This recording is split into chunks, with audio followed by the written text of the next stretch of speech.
ఉద్యమ కార్యాచరణకు ప్రకటన చేస్తే అక్టోబర్ 9న నర్సీపట్నం మెడికల్ కాలేజీను నేను సందర్శించిన. ఆ తర్వాత అక్టోబర్ 10 నుంచి డిసెంబర్ 10 దాకా ప్రతి గ్రామంలోనూ, ప్రతి పట్టణంలోనూ, ప్రతి వార్డులోనూ రచ్చబండ కార్యక్రమం ద్వారా ప్రజలకు మెడికల్ కాలేజీలు ప్రైవేటైజేషన్ వల్ల జరిగే నష్టాల మీద ప్రజలకు అవగాహన పెరిగేలా, అవగాహన వచ్చేలా ఒకవైపున ఎడ్యుకేట్ చేస్తూ, మరోవైపున వాళ్ళను కూడా ఉద్యమంలో భాగస్వామ్యులను చేస్తూ వాళ్ళ సంతకాలను ద్వారా వాళ్ళ అభిప్రాయం, వాళ్ళు నిరసనను తెలియజేసే కార్యక్రమం మొదలైంది. అక్టోబర్ 10 నుంచి డిసెంబర్ 10 దాకా ప్రతి గ్రామంలోనూ, ప్రతి పట్టణంలోనూ, ప్రతి వార్డులోనూ ఈ రచ్చబండ కార్యక్రమం ద్వారా సంతకాల సేకరణ జరిగింది. నవంబర్ 12వ తారీఖున నియోజకవర్గ కేంద్రాలలో నిర్వహించిన భారీ ర్యాలీలు, తద్వారా నియోజకవర్గ స్థాయిలో ఇంకా ప్రజలను దీనిలో భాగంగా చైతన్యవంతులను చేస్తూ అడుగులు ముందుకు పడ్డాం.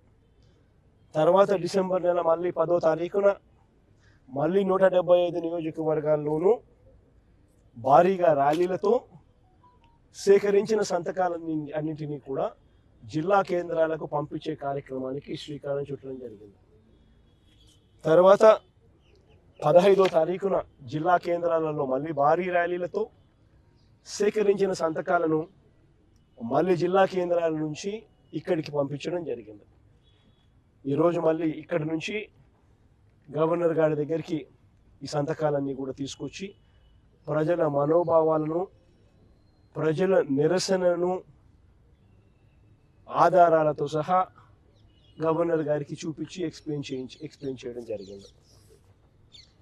ఈరోజు నేను మీ అందరి ద్వారా ఈ రాష్ట్ర ప్రభుత్వాన్ని గట్టిగా డిమాండ్ కూడా చేస్తా ఉన్నాను. అసలు ఒక మెడికల్ కాలేజ్ అన్నది అసలు అందరం కూడా రాష్ట్ర ప్రజలుగా ఉన్న ప్రతి ఒక్కరం కూడా అందరం కూడా ఆలోచన చేయాలి. మనం తీసుకునే నిర్ణయాలు భవిష్యత్ తరాలను మనం తీసుకునే నిర్ణయాల వల్ల భవిష్యత్ తరాలకు దాని మీద ఇంపాక్ట్ పడుతుంది. మనం తీసుకునే ప్రతి నిర్ణయం కూడా, లీడర్లుగా మనం తీసుకునే ప్రతి నిర్ణయం కూడా ఆలోచన చేసి నిర్ణయం తీసుకోవాల్సిన అవసరం ఉన్న పరిస్థితి. అసలు ఒక రాష్ట్ర ప్రభుత్వము, మన రాష్ట్రమే కాదు దేశంలో ఎక్కడైనా తీసుకోండి, ఒక రాష్ట్ర ప్రభుత్వం అన్నది స్కూల్ ఎందుకు నడుపుతుంది? ఎప్పుడైనా మీకు ఎప్పుడైనా ఆలోచన తట్టిందా? ఆలోచన చేయమని అడుగుతా ఉన్నా ప్రతి ఒక్కరిని కూడా. రాష్ట్ర ప్రభుత్వాలు దేశంలో అన్ని చోట్ల కూడా ఎందుకు స్కూళ్ళు నడుపుతాయి? ఎందుకు రాష్ట్ర ప్రభుత్వాలు హాస్పిటల్ నడుపుతాయి? ఎందుకు ఆర్టీసీ బస్సులు నడుపుతాయి? ఎందుకు పోలీసులు రాష్ట్ర ప్రభుత్వం ఎందుకు నడుపుతుంది? ఎప్పుడైనా ఆలోచన చేశారా?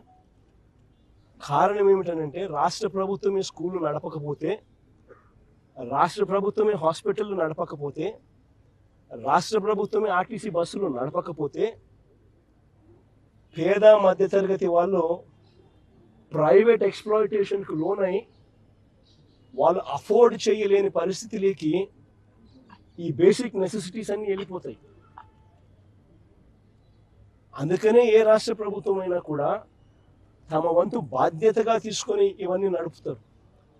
స్కూళ్ళు కానీ, హాస్పిటళ్ళు కానీ, పబ్లిక్ ట్రాన్స్పోర్ట్లో ఉన్న ఆర్టీసీ బస్సులు కానీ, లా అండ్ ఆర్డర్ను పరిరక్షించే పోలీస్ వ్యవస్థ కానీ అన్నీ ప్రైవేటైజేషన్ చేసుకుంటా పోతా ఉన్నాము అని అంటే అసలు ఇంకా ప్రైవేట్ ఎక్స్‌ప్లాయిటేషన్కు చెక్ అనేది ఎక్కడా ఉండదు. పేదవాడికి, మధ్యతరగతి ప్రజలకు సేవలు అనేటివి ఎక్కడ అందుబాటులో ఉండవు. అందరూ కూడా ప్రైవేట్ ఎక్స్‌ప్లాయిటేషన్కు లోనై సేవలు పొందాలి అని అంటే ఆస్తులు అమ్ముకోవాల్సిన పరిస్థితి లేకపోతాయి. ఈరోజు మిమ్మల్ని అందరినీ కూడా ఒకటే అడుగుతాను, ఒక కార్పొరేట్ హాస్పిటల్కి ఎప్పుడైనా కూడా మీరు ఒకసారి వెళ్ళి రేట్లు ఎంత ఉన్నాయని ఒకసారి చూసారా? ఒక ఇన్పేషెంట్ కింద నువ్వు చేరాలి అని అంటే జనరల్ వార్డులో చేరాలన్నా 5,000 రూపాయలు మినిమం, ఎంత చెత్త హాస్పిటల్ అయినా కానీ 5,000 రూపాయలు మినిమం ఛార్జ్ చేస్తుంది. అదే నీకు సపరేట్ రూమ్ అనుకో, అదే నీకు కొంచెము ఒక ఫ్యాన్ గీనో ఉన్న సపరేట్ రూమ్ ఏదైనా ఒక ఫెసిలిటీ కొంచెం కొద్దిగా గొప్ప ఒక ఫెసిలిటీ ఉన్న రూమ్ ఏదైనా రూమ్ కావాలంటే 10,000 రూపాయలు మినిమం ఆ రూమ్. అదే ఐసీయూ లేకపోయినామంటావు ఐసీయూలో ఛార్జీలు ఎంత తెలుసా? 30,000 నుంచి 50,000 రూపాయలు రోజుకు. ఇది మినిమం. గవర్నమెంట్ మనం 17 మెడికల్ కాలేజీలు రాష్ట్ర ప్రభుత్వం అంటే వైఎస్ఆర్ కాంగ్రెస్ పార్టీ అప్పట్లో ఒక విజన్తో తీసుకురావడం జరిగింది. ప్రతి పార్లమెంటును ఒక జిల్లా చేసాం. ఆ జిల్లా చేయడంతో ప్రతి పార్లమెంటును ఒక జిల్లా చేయడంతో ఆ జిల్లా కేంద్రంలో ఈ మెడికల్ కాలేజ్ తీసుకురావడంతో అక్కడ మెడికల్ కాలేజ్తో పాటు టీచింగ్ హాస్పిటల్ కూడా అందుబాటులోకి వస్తుంది. టీచింగ్ హాస్పిటల్ అంటే అది ఒక multi speciality hospital. Multi speciality services, super speciality services ఇవన్నీ కూడా ఆ టీచింగ్ ఫెసిలిటీస్ వల్ల, మెడికల్ కాలేజీలో ఉన్న టీచింగ్ ఫెసిలిటీస్ వల్ల ఈ టీచింగ్ హాస్పిటల్లో ఇవన్నీ కూడా అందుబాటులోకి వస్తాయి. ఎప్పుడైతే ఆ హాస్పిటల్లో ఆ మెడికల్ కాలేజీలో ఆ మెడికల్ కాలేజ్ ద్వారా ఉండే ఈ టీచింగ్ హాస్పిటల్లో అసిస్టెంట్ ప్రొఫెసర్లు, PG post graduate students, medicos, nursing students వీళ్ళంతా కూడా అక్కడ అందుబాటులోకి వస్తారు. పేదవాడికి ఎవరికైనా కూడా, పేద మధ్యతరగతి వారికి ఎవరికైనా కూడా ఉచితంగా ఈ సూపర్ స్పెషాలిటీ సేవలు, ఈ మల్టీ స్పెషాలిటీ సేవలు ఈ వైద్య హాస్పిటల్స్ ద్వారా, ఈ టీచింగ్ హాస్పిటల్స్ ద్వారా ఇవన్నీ అందుబాటులోకి ఫ్రీగా వస్తాయి పేదవాడికి. ఒకవైపున ఇది రావడమే కాకుండా దీనివల్ల జరిగే బిగ్గెస్ట్ అడ్వాంటేజ్ ఏంది అని అంటే, బిగ్గెస్ట్ మేలు ఏందనంటే, ఈ హాస్పిటల్లో ఎప్పుడైతే ఇలాంటి సేవలన్నీ ఉచితంగా పేదవాడికి, మధ్యతరగతి వారికి అందుబాటులోకి ఎప్పుడైతే వస్తాయో, చుట్టుపక్కల ఉన్న ప్రైవేట్ హాస్పిటల్లో, 30 కిలోమీటర్ల అవతల ఉన్న ప్రైవేట్ హాస్పిటల్లో, చుట్టుపక్కల ఉన్న మిగిలిన ప్రైవేట్ హాస్పిటల్స్ ఇష్టం వచ్చినట్టు రేట్లు ఛార్జ్ చేయలేవు. ఇష్టం వచ్చినట్టు రేట్లు ఛార్జ్ చేస్తే ఎవరు పోరు. ఎందుకనంటే గవర్నమెంట్ టీచింగ్ హాస్పిటల్ అవైలబుల్గా ఉంది కాబట్టి. పేదవాడికి ఆరోగ్య భరోసా ఇచ్చేది ఈ 17 మెడికల్ కాలేజీలు, తద్వారా వచ్చే 17 మెడికల్ టీచింగ్ హాస్పిటల్స్. ఇదొకటే కాకుండా అందులో అవైలబుల్గా ఉండే అవైలబిలిటీలోకి వచ్చే సీట్లు. ఈ సీట్లన్నీ కూడా గవర్నమెంట్ మెడికల్ కాలేజీలో సీట్లన్నీ కూడా ప్రైవేట్ మెడికల్ కాలేజీల కన్నా తక్కువ రేటుకే ఈ సీట్లు అందుబాటులోకి వస్తాయి. దీనివల్ల బాగుపడేది మన పిల్లలు, దీనివల్ల బాగుపడేది మన తల్లిదండ్రులు, మన పిల్లల తల్లిదండ్రులు. ప్రైవేట్ కాలేజీలకు ఎప్పుడైతే ఇస్తామో సీట్ల మీద రేట్లు విపరీతంగానే ఉంటాయి. ప్రైవేట్ మెడికల్ కాలేజీలు ఎప్పుడైతే వస్తాయో ప్రైవేట్ టీచింగ్ హాస్పిటల్స్ కూడా ప్రైవేట్ అయిపోతాయి. ఇంక అందరూ ప్రైవేట్ అయినప్పుడు కాంపిటీషన్ ఎక్కడుంది? అంతా ప్రైవేట్ ఎక్స్‌ప్లాయిటేషనే.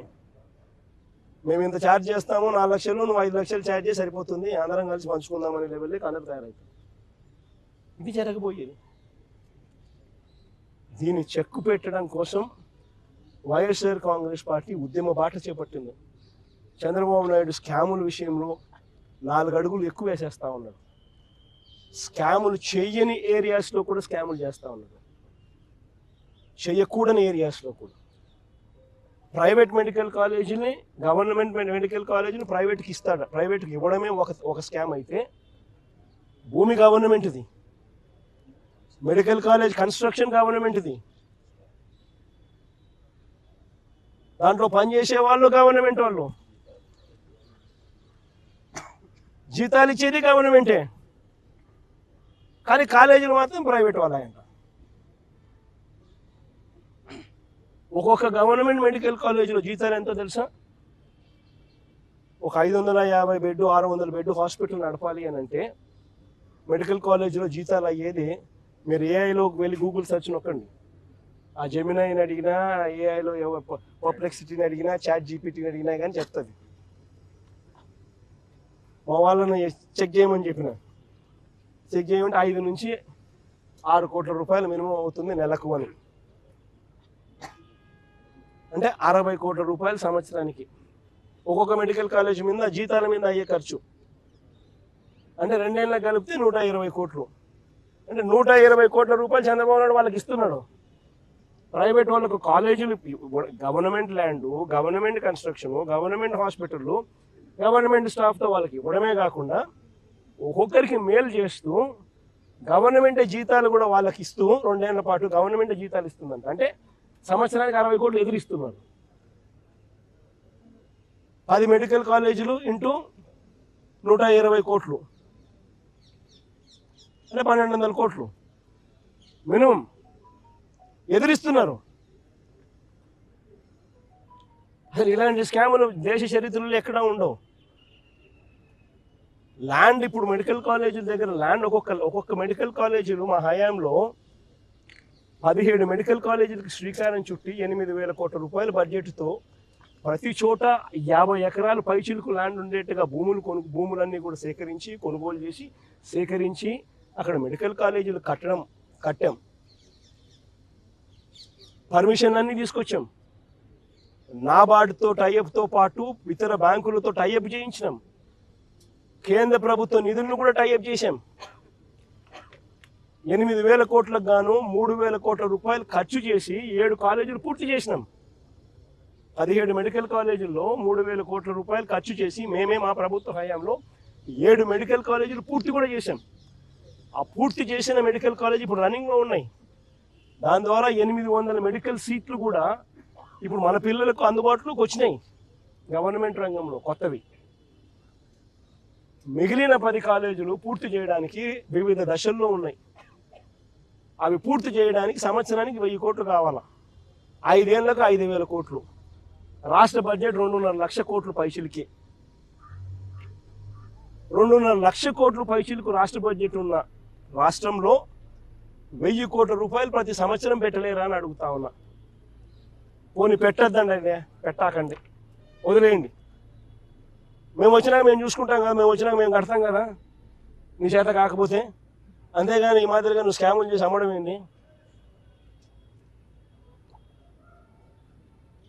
ఇది చంద్రబాబు నాయుడు గారికి గట్టిగా తగిలేట్టుగా గవర్నర్ గారికి దృష్టి కూడా తీసుకొని పోయేట్టుగా చెప్పినాం. మీకు చేయడం ఇష్టం లేకపోతే, మీకు డబ్బులు ఖర్చు పెట్టడం ఇష్టం లేకపోతే వదిలేయండి. మేము వచ్చిన తర్వాత మేము ఖర్చు చేస్తాం, మేము పూర్తి చేస్తాం. మా క్రెడిట్ వస్తుందేమో అని చెప్పి నువ్వు ఆత్రపడి క్రెడిట్ రాకూడదు అని చెప్పి పేదలకు నష్టం చేస్తూ ఒకవైపున కాలేజీలన్నీ కూడా కట్టకుండా వదిలేసి రెండో వైపున కాలేజీలన్నీ స్కాములు చేస్తూ అమ్మేస్తా ఉన్నాం. రేపు పొద్దున ఈ కాలేజీలు, ఈ 17 మెడికల్ కాలేజీలు భవిష్యత్ కాలంలో ఈ 17 మెడికల్ కాలేజీలే 1,00,000 కోట్లు పైసలు కాస్ట్ అవుతుంది. కొన్ని కోట్ల మందికి ఉచిత వైద్యం ఇస్తూ వెలకట్టలేని సేవలు అందిస్తూ కొన్ని కోట్ల జీవితాలలో ఇవి వెలుగులు నింపుతాయి ఈ మెడికల్ కాలేజీలు. మీ ద్వారా రాష్ట్ర ప్రజలకు అందరికీ కూడా ఈ విషయాలన్నీ కూడా తెలియజేస్తూ ఈ పోరాటం ఇంతటితో ఆగదు. గవర్నర్ గారికి సంతకాలు చూపించడం జరిగింది. ఈ సంతకాలు చూపించిన ఈ కార్యక్రమం ఇంతటితో ఆగిపోదు. ఇక్కడ నుంచి ఈ సంతకాలు కోర్టు గడప దాకా వెళ్తాయి. కోర్టులో రేపు అఫిడవిట్ కూడా ఫైల్ అవుతుంది. కోర్టు సంతకాలు అందుబాటులో ఉన్నాయి. మీరు ఎప్పుడు చెప్తే అప్పుడు ఆ సంతకాలన్నీ కూడా మీ కోర్టు ముందుకు వచ్చి పెరేడ్ అవుతాయి అని కూడా చెబుతూ కోర్టులో కూడా ఈ కోర్టు సంతకాలు మీద కోర్టు ద్వారాలు కూడా రేపు లాక్ చేస్తాం. చేసిన తర్వాత ప్రతి ప్రయత్నము జరుగుతుంది చంద్రబాబు నాయుడు గారిని ఈ విషయంలో అడ్డుకునేదానికి. మిమ్మల్ని మీ ద్వారా ప్రజలందరినీ కూడా కోరుకునేది ఏమిటంటే, ఇంత చేసిన చంద్రబాబు నాయుడు గారి చర్మం మందం కాబట్టి చంద్రబాబు నాయుడు అనే వ్యక్తి మారకపోవచ్చు. కాబట్టి మీరంతా కూడా ఇంకా కలిసి రావాలి. ఈ జరుగుతూ ఉన్న ఈ అన్యాయాలను మనం అంతా కలిసి గట్టిగా అడ్డుకోవాలి.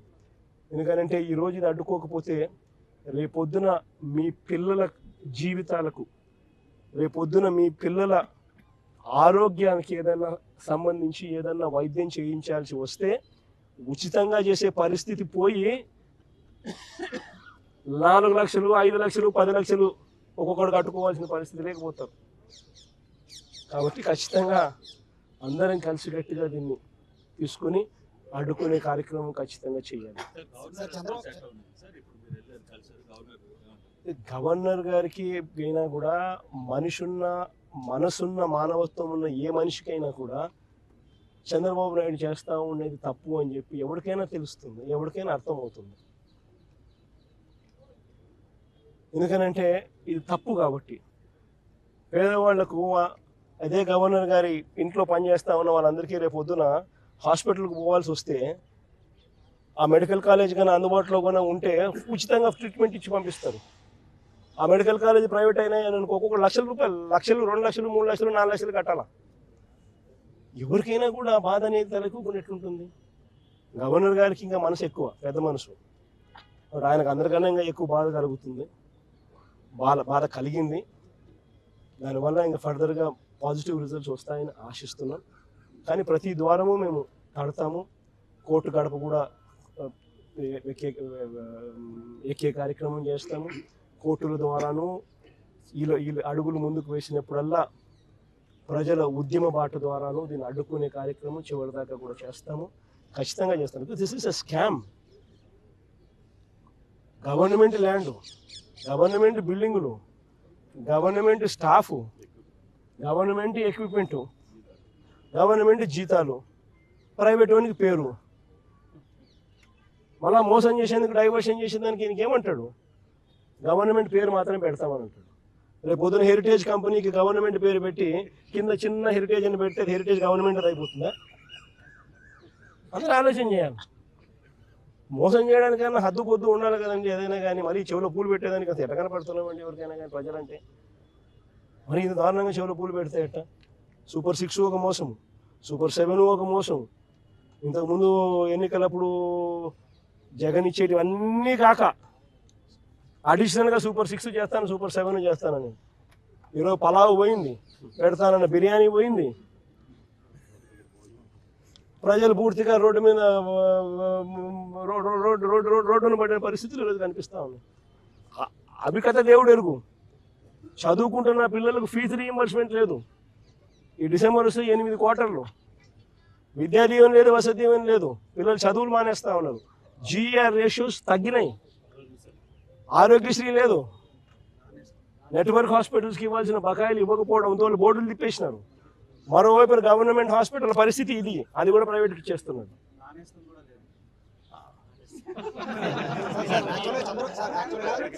చంద్రబాబు గారు ఒక మాట అన్నారు సార్, 500 కోట్లతో రిషికొండ ప్యాలెస్ కట్టారు, దాంతో 2 మెడికల్ కాలేజ్ కట్టారు చంద్రబాబు గారు ఆరోపణ చేస్తారు. రిషికొండలో నువ్వు చెప్పి హోటల్ రిసార్ట్ కార్యక్రమం ఏదైతే ఉందో 230 కోట్లు 240 కోట్లు అది పొద్దు విశాఖపట్నానికి నిజంగా ఆనిముత్యంగా ఉంది. అదే చంద్రబాబు నాయుడు యోగా కోసం, యోగా గుర్తుందా? యోగా అనేది గుర్తుందా? ఒక్కరోజు ప్రోగ్రామ్ యోగాకు ఖర్చు పెట్టిందంటే 330 కోట్లు. 330 కోట్లు. కనీసం నేనన్నా 240 కోట్లు పెట్టి బ్రహ్మాండమైన బిల్డింగ్ కట్టి విశాఖపట్నానికి తలమానికంగా ఉంది ఆ బిల్డింగ్. ఈ పొద్దు కూడా పోయినాను అనుకో, ఆ బిల్డింగ్లోకి ఎవరైనా పోయి చూస్తే విశాఖపట్నం అంతా టూరిస్ట్ ప్లేస్ కింద కనపడుతుంది. పెద్ద పెద్ద వాళ్ళందరూ దాంట్లో వచ్చి ఇప్పుడు గవర్నర్ గారు పోయినారు అనుకో, మోడీ గారు వచ్చినారు అనుకో, లేకపోతే పుతిన్ వచ్చినాడు అనుకో, లేదా రష్యన్ ప్రెసిడెంట్ పుతిన్ వచ్చినాడు అనుకో, ఎక్కడ పెడతారు? బ్రహ్మాండమైన రాజ్భవనం లాంటి బిల్డింగ్ అది. 230 కోట్లతో మేము కట్టినందుకు మాన్యుమెంట్ అక్కడ తయారైంది. వేరే ఇక్కడ ఒకరోజు యోగా, ఒకరోజు 330 కోట్లు, 330 కోట్లు ఆవిరి. దాన్ని ఏమంటారు? స్కామ్ కాకపోతే అది నా మాటలకి అయ్యే ఖర్చు.